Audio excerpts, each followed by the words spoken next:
So within a big group, how you can have a shortened and more precise understanding of birds of prey. So let's see at first the big group, the birds in homeopathy. So they have a strong sense of being free.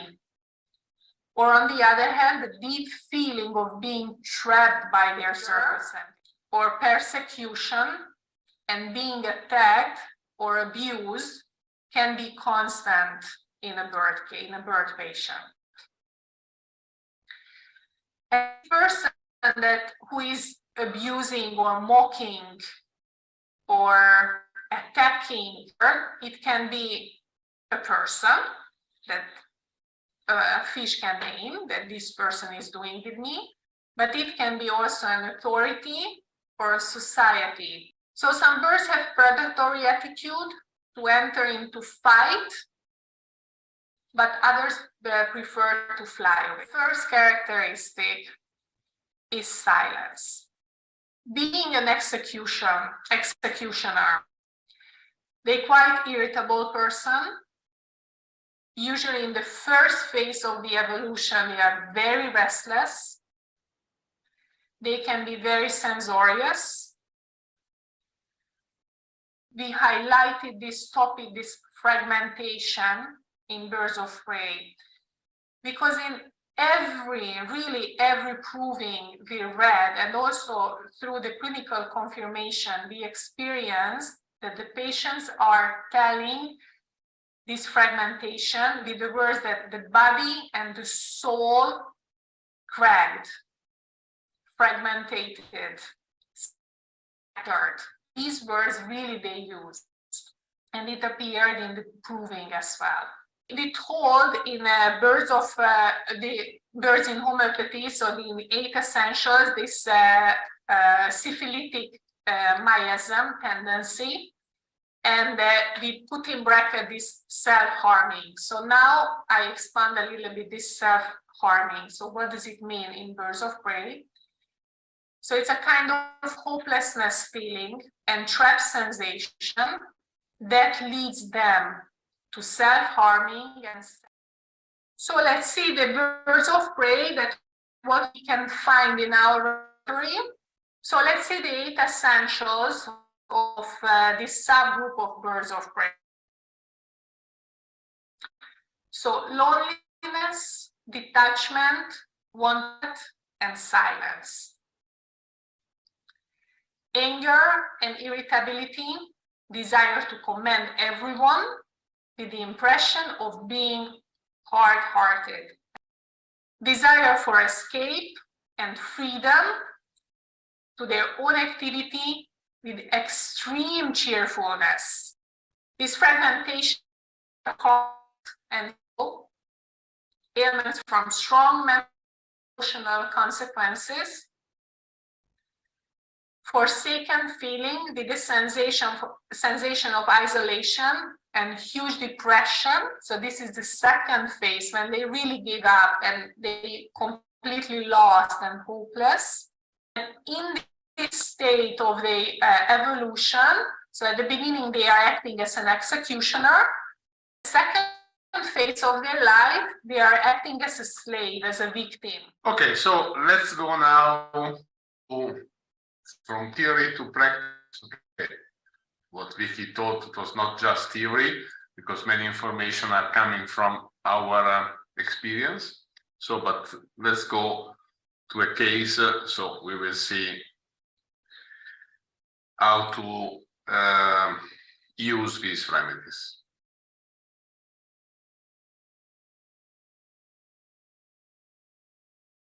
So this is a very old case.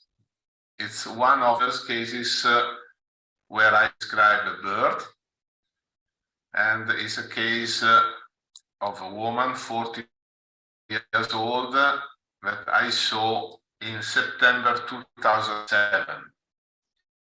So she came with problems, depression, constipation, recurrent cystitis, and hypercholesterolemia. during pregnancy, had my fever for 9 months.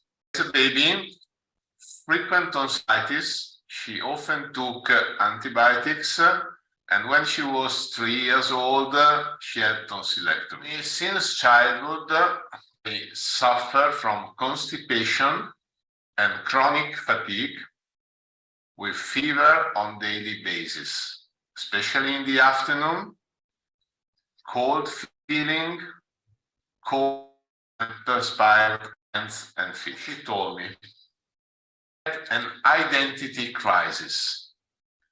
I was no longer myself. I would not feel like a woman anymore. I would look at my feet. Sometimes they would detach from my legs, and sometimes they were my boyfriend's feet. Okay, so what I did was thinking what was the most important symptom in this case. And for me, the most important symptom was this hallucination that the feet were separated from the body. And in this rubrics, there's just 4 remedies.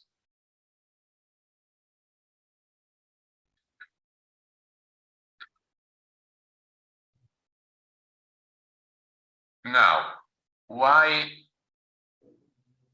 prescribe one remedy instead of another?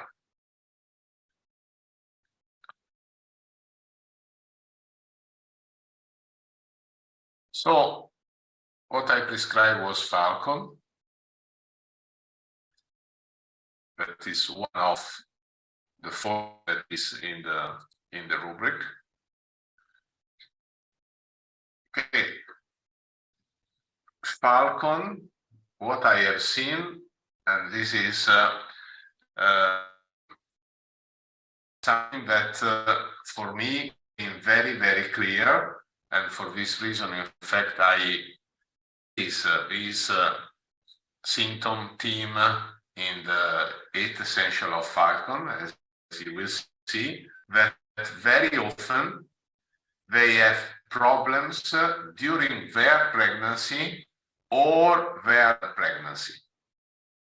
So very often you will see vomiting during pregnancy for 9 months or fever for 9 months. A lot of miscarriage threatening. So it's really a big problem. The pregnancy is a big problem for Falcon.